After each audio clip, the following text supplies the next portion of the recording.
Welcome back guys, PC Basic Tips. Plug ko na rin yung aming page sa Facebook, TG1 Testing Toys guys. Pwede rin kayo mag-follow sa amin, nagla-live kami dyan. Kung subscriber na kayo namin dito sa aming YouTube na PC Basic Tips, pwede kayo magpa-shoutout sa live kahit di kayo mag-tips. Syempre, abang pa rin kayo guys sa mga basic tutorial o basic tips na gagawin natin. Kasi ngayon talagang all goods, healthy pa yung mga printer at PC natin. Kaya dito muna tayo sa kabilang business namin. Bukod sa computer shop, itong pagbebenta ng mga authentic toys guys. Resin PVC, kahit anong pwede natin i-resin. Mag-unbox ulit tayo ng resin. Si Kuma naman to. G5 Studio dun yo guys. G5 Studio na Kuma. Pero sabi ni boss, may issue to talaga. May konting issue na siya. Pero binili pa rin natin siya o dinibs pa rin natin siya kasi mabebenta pa rin naman natin siya kahit sa mababa. Simulan na natin yan guys. Para hindi ito magalit. Ayan, G5 Studio. Ang laki ng box na. Para sa isang G5. No?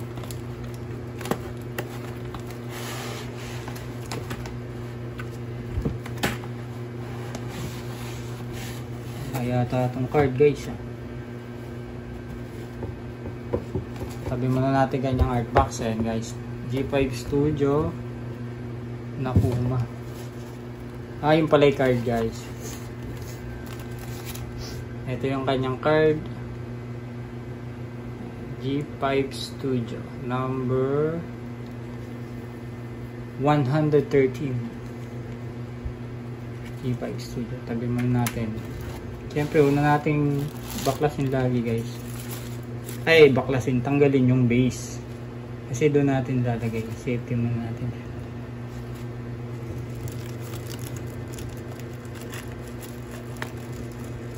May issue daw to guys eh. Pero okay lang yun. Mababa naman natin ako. Bebenta rin natin ang mababa. Lupit naman ang base guys. Kita nyo naman guys. Diba yan? Ang lupit.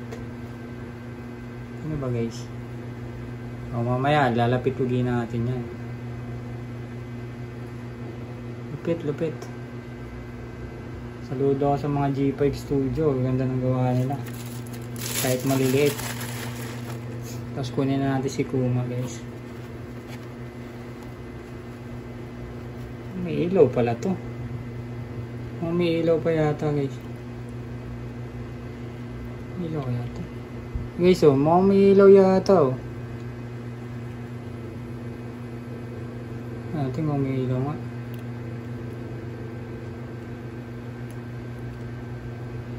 Wala nang ilaw.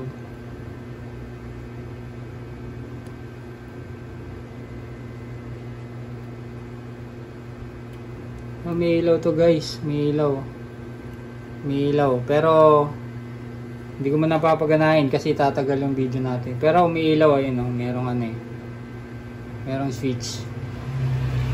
Okay. Alin kaya issue rito? Load daw yung paaw eh. Yun. Guys, napansin nyo? Ayun sinasabi niya, glued. Pero okay lang naman, tago naman. Glued yung pa. Masama. Di lang maganda yung pagka-glued. Pero overall, angas pa rin ito guys. All in goods pa rin. Kabit muna natin guys.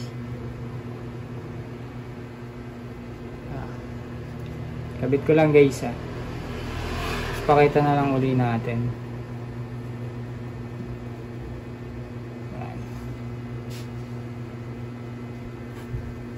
Nakabit na natin. Pero mamaya pakita natin pag gano'n na. Pero kahit may glued, okay pa rin guys. Tapos may pasunod naman siyang blue tack. Blue tack ba tawag yan? Blue tack. Yung parang pandikit yan guys sa may mga effects. Kasi ibang effects talagang hindi mo makakabit guys. Kailangan i-blue tack. Ayan. Kaya may mga pasunod na ganun. Pag nakabili kayo ng resin, huwag nyo tatapon yung ganito guys. Sa mga effects yan parang bubble gum yan.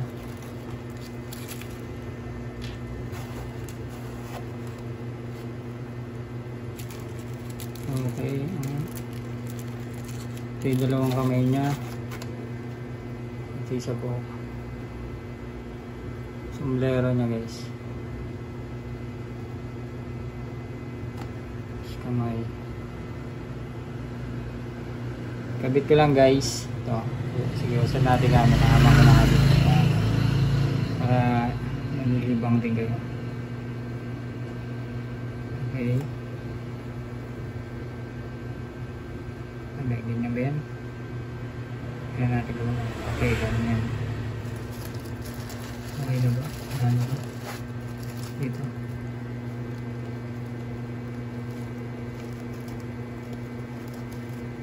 Dalawa yung kamay niya guys. Meron siyang alt hand. Ito. Dalawa bali meron siyang alt hand. Okay guys. Checking ko kung may naiwan pa.